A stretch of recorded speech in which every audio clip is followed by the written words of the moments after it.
ভুল কৌশলে বিপর্যস্ত বিএনপি, শেষ হয়ে যাচ্ছে আজমত উল্লাহর রাজনৈতিক অধ্যায়। আগামী জাতীয় নির্বাচনে কি তাহলে যুক্তরাষ্ট্রই রেফারি? ওবায়দুল কাদেরের টার্গেট এখন মাথা ভাঙা, বললেন রিজভী। এবার দেখুন বিস্তারিত। ভুল কৌশলে বিপর্যস্ত বিএনপি। নির্দলীয় নিরপেক্ষ তত্ত্বাবধায়ক সরকারের দাবিতে আন্দোলন করছে বিএনপি। বিএনপি বলেছে তাদের দাবি একটাই, বর্তমান সরকার পতন ছাড়া তারা ঘরে ফিরে যাবে না। বিএনপির কোনো কোনো নেতা এটাও বলেছেন যে ডু অর ডাই, কিন্তু রাজনীতির এক গোলক ধাঁধার মধ্যে পড়ে গেছে বিএনপি এবং তাদের ভুল কৌশলের কারণে একদিকে যেমন তাদের সংগঠন দুর্বল হয়ে যাচ্ছে, অন্যদিকে নির্বাচন ছাড়া তাদের সামনে আর কোনো পথ খোলা থাকছে না। বিএনপির নেতারাও এখন বলছেন যে তারা ফাঁদে পড়েছেন এবং এই ফাঁদ থেকে বেরোনোর পথ নেই। গাজীপুর সিটি কর্পোরেশন নির্বাচনে বিএনপির জন্য বুমেরাং হয়ে গেছে। বিএনপি মনে করেছিল যে তারা নির্বাচন বর্জন করলে এই নির্বাচন হয়ে পড়বে একটা প্রহসন, জনগণের অংশগ্রহণ থাকবে না এবং অবাধ, সুষ্ঠু, নিরপেক্ষ নির্বাচন হিসেবে এটি স্বীকৃতি পাবে না। বিএনপির কোনো কোনো নেতা এটাও মনে করেছিলেন যে গাজীপুর সিটি কর্পোরেশন নির্বাচনে শেষ পর্যন্ত প্রশাসন এবং সরকার প্রভাব বিস্তার করবে এবং দলীয় প্রার্থীকে জয়ী করবে। তখন আওয়ামী লীগের বহিষ্কৃত নেতাই নির্বাচনের কারচুপির অভিযোগ আনবে, ফলে তাদের তত্ত্বাবধায়ক সরকারের দাবি বিশ্বাসযোগ্যতা পাবে। কিন্তু গাজীপুর নির্বাচনের ফলাফল হয়েছে উল্টো। এই নির্বাচনে সরকার কোনো হস্তক্ষেপ করেনি, প্রশাসন নিরপেক্ষ ছিল। নির্বাচন কমিশন শক্ত হাতে নির্বাচন পরিচালনা করেছে, ফলে একটি অবাধ, সুষ্ঠু, নিরপেক্ষ নির্বাচনের মডেল হয়েছে গাজীপুরে। লোকজন উৎসব মুখর পরিবেশে ভোট দিয়েছে, প্রায় 50% ভোট পড়েছে। এই নির্বাচনের মাধ্যমে প্রমাণিত হয়েছে বিএনপি ছাড়াও অবাধ, সুষ্ঠু, নিরপেক্ষ নির্বাচন করা সম্ভব এবং সেই নির্বাচনে জনগণের মতামতের প্রতিফলনও ঘটতে পারে। আর তাই বিএনপির জন্য চাপ বেড়ে গেল। গাজীপুরে নির্বাচনে যদি বিএনপির প্রার্থী প্রতিদ্বন্দ্বিতা করতে এবং আজমত উল্লাহ যদি সেখানে প্রার্থী হতেন, তাহলে শেষ পর্যন্ত হয়তো বিএনপি প্রার্থীর একটি নাটকীয় উত্থান ঘটতে পারত। এটি বিএনপির রাজনীতির জন্য লাভজনক হতো, নেতাকর্মীরা উজ্জীবিত হতো, দল সংগঠিত হতো। কিন্তু বিএনপির ভুল কৌশলের কারণে গাজীপুরের নিয়ন্ত্রণ আওয়ামী লীগের হাতে থাকলো। বিএনপি এখানে এখন সংকুচিত হতে হতে প্রায় নিঃশেষ হয়ে গেল। গাজীপুর না পুরো দেশের অবস্থাও একই রকম হয়েছে। বিএনপির একজন নেতা স্বীকার করেছেন যে ক্ষমতায় যাওয়ার একমাত্র রাস্তা নির্বাচন, সংগঠন গড়ে তোলার একমাত্র পথ নির্বাচন। কাজেই আমরা নির্বাচনকে দূরে রেখে সংগঠন কিভাবে গোছাতে পারি, সেটি একটি প্রশ্ন। বিএনপি তাদের দ্বিতীয় ভুল কৌশল করেছে বিদেশ নির্ভরতার কারণে। তারা মনে করেছিল যে পশ্চিমা দেশগুলো, বিশেষ করে মার্কিন যুক্তরাষ্ট্র, তাদেরকে নির্বাচনে জিতিয়ে দেবে। আর এই কারণেই তারা বারবার মার্কিন যুক্তরাষ্ট্র তাদেরকে নির্বাচনে জিতিয়ে দেওয়ার জন্য মার্কিন দূতাবাসে ধর্ণা দিয়েছে। কিন্তু সর্বশেষ মার্কিন ভিসা নীতি এবং নির্বাচন নিয়ে মার্কিন অবস্থান সুস্পষ্ট করেছে যে তার নির্দলীয় নিরপেক্ষ তত্ত্বাবধায়ক সরকারের দাবিকে সমর্থন করে না।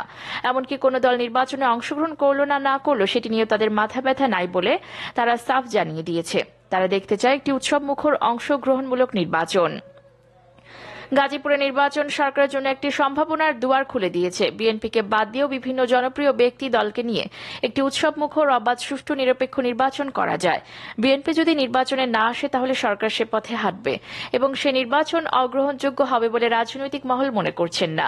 আর মার্কিন যুক্তরাষ্ট্রের নতুন ভিসা নীতিতে সুষ্ঠু নির্বাচনে যদি কেউ বাধা দেয়, তাহলে তার বিরুদ্ধে মার্কিন ভিসা নিষেধাজ্ঞা আরোপ করা হবে। সেক্ষেত্রে নির্বাচনের সময় নির্বাচন বয়কট করা, ভাঙচুর, অগ্নিসংযোগ করা, জনগণকে ভোটদানে বিরত রাখা বা সুষ্ঠু নির্বাচনের পক্ষে যে কোনো বাধাকে মার্কিন যুক্তরাষ্ট্র গণতন্ত্র বিনাশী তৎপরতা হিসেবে বিবেচনা করবে এবং সেই তৎপরতার কারণে যুক্তরাষ্ট্রে নিষেধাজ্ঞা নামবে ওই সমস্ত রাজনৈতিক দলের নেতাদের ওপর। আর এ কারণে এখন বিএনপিকে আঁটোসাঁট আন্দোলন করতে হবে। জ্বালাও পোড়াও সহিংসতা পথে বিএনপি যেতে পারবে না। হাতে সময় আছে 6 মাস। এই সময়ের মধ্যে বিএনপি কি করবে, এটা এখন বিএনপির প্রশ্ন। বিএনপির পথ ক্রমশ সংকুচিত হয়ে আসছে। তারা আন্দোলন করতে পারবে না, তারা নির্বাচনে যাবে না।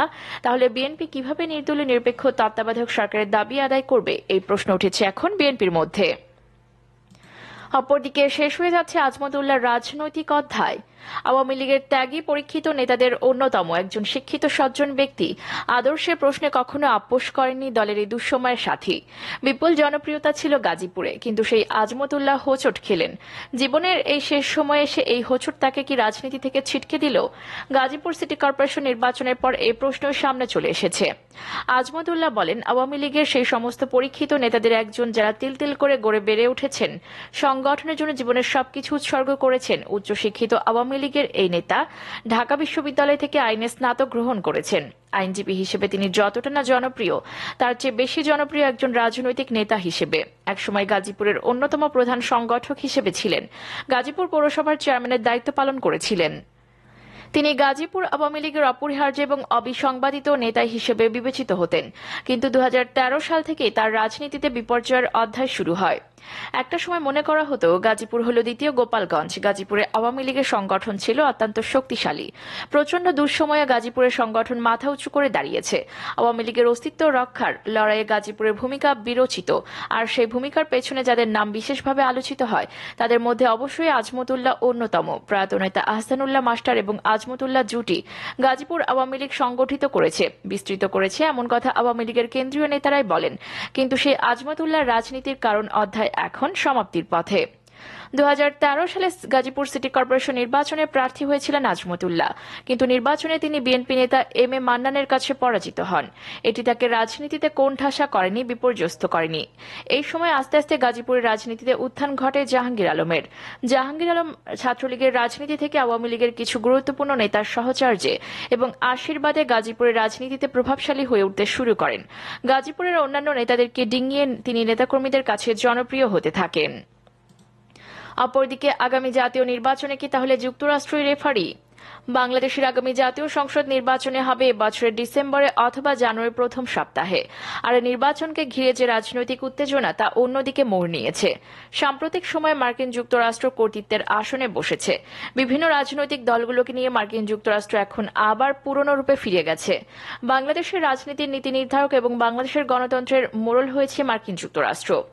যুক্তরাষ্ট্র গত 24 মে বাংলাদেশের আগামী জাতীয় সংসদ নির্বাচনকে সামনে রেখে নতুন ভিসা নীতি ঘোষণা করে। মার্কিন যুক্তরাষ্ট্রের পররাষ্ট্রমন্ত্রী ব্লিংকেন এই নতুন ভিসা নীতিতে বলেছেন, বাংলাদেশে আগামী নির্বাচন অবাধ, সুষ্ঠু, নিরপেক্ষ করার জন্য তারা নতুন ভিসা নীতি ঘোষণা করেছেন।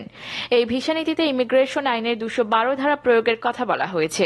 212 ধারা অনুযায়ী কোন দেশে সুষ্ঠু নির্বাচনের পথে যদি কেউ অন্তরায় সৃষ্টি করে, যদি সুষ্ঠু নির্বাচন বানচালের চেষ্টা করে বা নির্বাচনের অন্য উপায় অবলম্বনের চেষ্টায় সচেষ্ট থাকে, তাহলে তার ভিসা রহিত করা হবে এবং তাকে ভিসা দিতে মার্কিন যুক্তরাষ্ট্র অস্বীকৃতি জানাবে।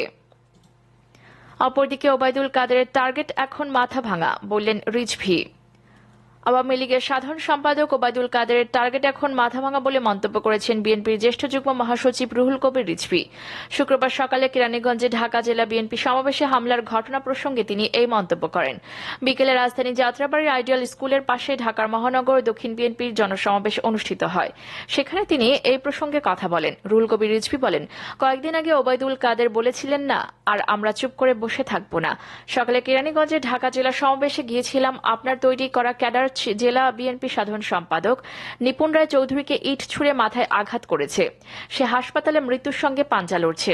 এখন দেখছি আপনার টার্গেট হচ্ছে মাথা ভাঙ্গা। এ বিষয়ে স্বরাষ্ট্রমন্ত্রী একটি বক্তব্যের উল্লেখ করে রিজভী বলেন, নিপুণ রায় হাসপাতালে কাতরাচ্ছে না। স্বরাষ্ট্রমন্ত্রী বললেন যে আজ কেরানীগঞ্জে বিএনপির আক্রমণে অনেকে আহত হয়েছে।